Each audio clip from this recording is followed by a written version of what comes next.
श्री स्वामी समर्थ. नमस्कार विद्यार्थी मित्रांनो, मी प्राध्यापक विशाल सर. तर बघा, 10वी बोर्ड सर्व विद्यार्थ्यांची टक्केवारी वाढणार, बोर्डाचा मोठा निर्णय. जाणून घेत पूर्ण अपडेट. तत्पूर्वी चॅनलला नवीन असाल तर नक्कीच चॅनलला सबस्क्राईब करा आणि बेल आयकॉन नक्की प्रेस करा. या ठिकाणी तुम्हाला ITI diploma, arts, commerce, science, 10वी 12वी नंतरच्या पुढील प्रवेश प्रक्रिया या सर्वांची अपडेट भेटणार आहे. नक्कीच चॅनलशी कनेक्ट राहा. त्याचप्रमाणे विद्यार्थी मित्रांनो, 5वी ते 10वी क्लाससाठी आजच तुम्ही संपर्क करू शकता.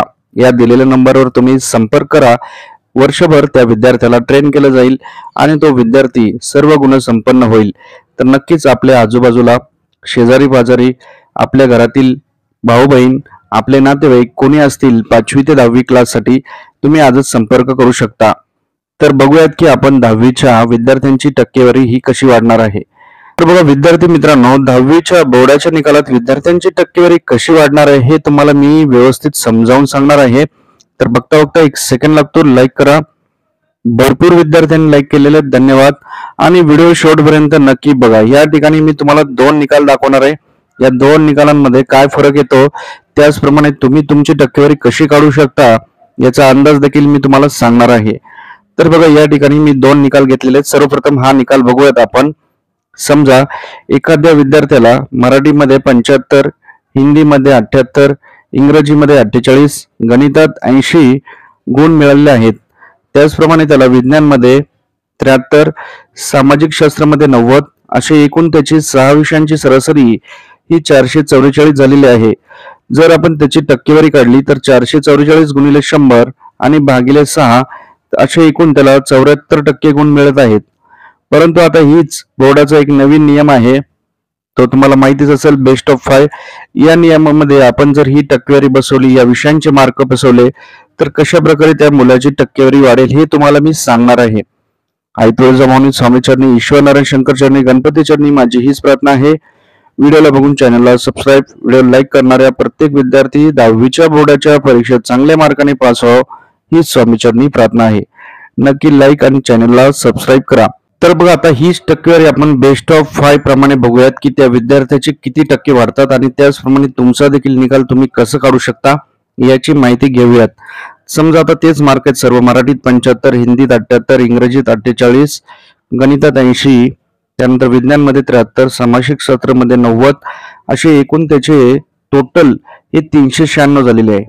तर आता तुम्ही वरती बघितलं की टोटल ही किती झाली होती, 444.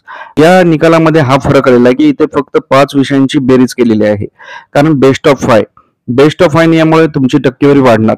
आता या ठिकाणी तुमचे कुठल्या विषयाला वगळलेलं आहे, तर इंग्रजीलाच वगळलेलं आहे. इंग्रजीला वगळण्याचं कारण काय ते तुम्हाला सांगतो. ज्या विषयात तुम्हाला कमी गुण आहेत तो विषय हा वगळण्यात येतो. इतर विषयांच्या तुलनेमध्ये ज्या विषयात तुम्हाला कमी मार्क्स असतात तो विषय मग वगळण्यात येतो आणि इतर उर्वरित 5 विषय जे असतात त्यांची टोटल केली जाते. म्हणजे या ठिकाणी 444 जी आपली टोटल आली 6 विषयांची, त्याच्यामध्ये इंग्रजीत सर्वात कमी मार्क आहेत आपल्याला, ही वगळण्यात आली आणि टोटल त्याची 396 झाली. त्यानंतर 396 ला बेस्ट ऑफ 5 असल्यामुळे 5 विषयांची टक्केवारी आपण काढलेली आहे आणि ती जवळपास 79.20% झालेली आहेत. म्हणजे सरासरी तुम्ही बघू शकता या ठिकाणी 74% होते पहिल्या याच्यात आणि दुसऱ्या याच्यात जवळपास 79.20% आहेत. म्हणजे किती टक्क्यांचा फरक येतोय बघा, 5 टक्क्यांचा ऑलमोस्ट फरक येतोय. 5% भरपूर असतात. मग हा फायदा आहे बेस्ट ऑफ 5चा. तर तुम्ही देखील याचा ऍडव्हान्टेज उचलू शकता आणि हा नियम आता लागू झालेला आहे. पहिला हा नियम नव्हता. तुम्हाला जर वाटत असेल तुमचे मार्क किती आहेत, तुम्ही प्रत्येक विषयाचं अॅनालायझेशन करा, त्याच्यानुसार तुम्ही मार्क तुमचे स्वतःची टॅली करा, किती आपल्याला पडतायत.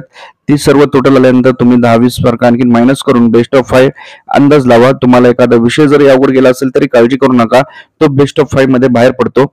मग आता हा बाहेर पडला याचा काही तोटा होतो का, तर काहीच नाही. तुम्हाला काही काळजी करायची गरज नाही. तुमची टक्केवारी ही गृहीत धरली जाते.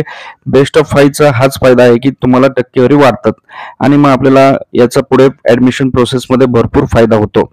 ही महाराष्ट्रामध्ये बेस्ट ऑफ 5 पद्धत कुठली जरी तुम्ही ऍडमिशन घेतलं कुठेतरी कुठल्याही स्ट्रीम मध्ये तरी हा लागू असतो. त्याच्यामुळे याचा भरपूर ऍडव्हान्टेज आणि फायदा भेटतो. नोकरीमध्ये देखील तुम्हाला याचा फायदा भेटतो. तर बेस्ट ऑफ 5 पद्धत कळली का तुम्हाला? नक्की कमेंटमध्ये कमेंट करा. काही अडचण असेल नक्की तुम्ही कमेंट करा. आणि कोचिंग क्लास तुम्ही जॉईन करत असताल 5वी ते 10वी साठी तर आजच संपर्क करा. या नंबरवर, दिलेल्या नंबरवर तुम्ही आजच सर्वांनी संपर्क करावा आणि मेसेज जर फोन लागत नसेल तर मेसेज करा. तर अशा प्रकारची अपडेट आहे. तर जाता जाता एक लाईक, चॅनलला सबस्क्राईब. ओके, ठीक आहे, थँक्यू. स्वामी समर्थ.